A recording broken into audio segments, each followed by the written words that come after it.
Gilbert rides a motorcycle taxi, locally known as a boda boda, in Nairobi, Kenya. Last year, Nairobi County Health Services offered mobile HIV testing and other health services to Gilbert and his fellow riders. After me being tested, on my personal opinion, I went back to my family and informed him that I was tested. She was very happy that she has been the one being tested for such a very long time during our pregnancy times. But this time it was me who is telling her I was tested. Lillian Mudua heads up the health promotion program for Nairobi County. If we want male involvement in health services, inclusive of the HIV programming, then it is most appropriate for us to reach the men at their workplaces. Promising practices such as these address the issue of male engagement in the AIDS response. Evidence shows that not enough men in Eastern and Southern Africa access HIV testing and treatment services. This is particularly the case for 20 to 35-year-olds. These men are less likely to know their HIV status and access treatment, and more likely to start treatment late. Thus are about 70% more likely to die of an AIDS-related illness than women. Catherine Sozi, Director of UNAIDS in Eastern and Southern Africa, elaborates. Men are not accessing services for either prevention or treatment. In order to have any chance of ending the AIDS epidemic as a public health threat by end of 2030, we must involve men in all stages of providing services for prevention, treatment, care and support. Older men infect adolescent girls and young women between 15 and 24, who in turn infect men their age once they reach their mid-20s. Sheila Tlou is the co-chair of the Global HIV Prevention Coalition. The face of HIV is that of a young adolescent woman. However, the face of AIDS and AIDS-related deaths is that of a man.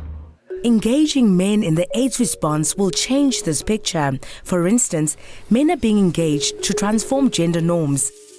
Shepherd is part of Sonke Gender Justice's community action team in Diepsloot, South Africa. From Sonke, I've learned that here they are against violence and abuse, and they are teaching people about their rights. Shepherd was not always the man he is today. Was right. Parata didn't Polorobole Street Committee. That's it. Street Committee all time. Now he helps other men to change too. Pule Mwakumane leads Sonke's community action team in Diepsloot.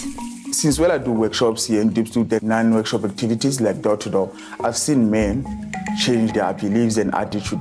Nonhlanhla Khosana from Sonke Gender Justice explains why changing men's attitudes is so important. Most women who are in abusive relationship, it is very unlikely for them to be able to negotiate the usage of condoms and also to be able to decide whether to have sex or not. So those women, they find themselves in a very vulnerable state. Engaging young men early in HIV prevention and sexuality education can help address gender inequality. In Swaziland, Gwakwa Imvotsa runs voluntary male medical circumcision camps for young men. It uses aspects of traditional rites of passage to engage and educate them. It also provides them with sexual and reproductive health services. We want a positive stability that is built within these young men in issues of male health, in issues of financial independence, and also in social responsibilities. Charles attended camp earlier this year. What I've learned is the program that they're running today, the impact that it does to young men like us, especially in this country. We need that. He now encourages others to attend camp.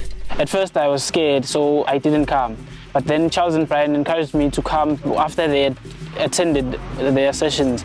Cultural leaders play a key role in engaging men and boys. Lokuncane Bembe is a traditional leader who assists at camp.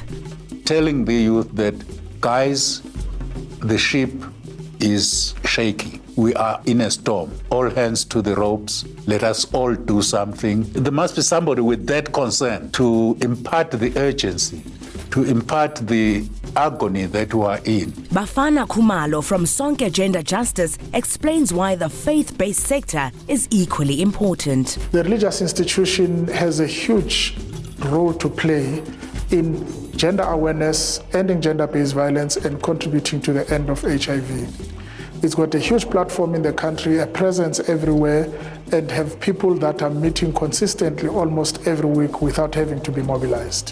This work is not new. There is a lot to learn from the women's rights movement. We've been talking to young girls and women for many years, but the problem is that we've left the young boys and the men aside. That unless we mobilize men as partners, as part of the solution, we'll make that change. To stop men dying unnecessarily, they urgently need to be reached with HIV testing and treatment services and retained in care. To do so, policies and programs need to be implemented which increase health-seeking behavior, support gender equality, and reduce gender-based violence. AIDS is not over, but it can be.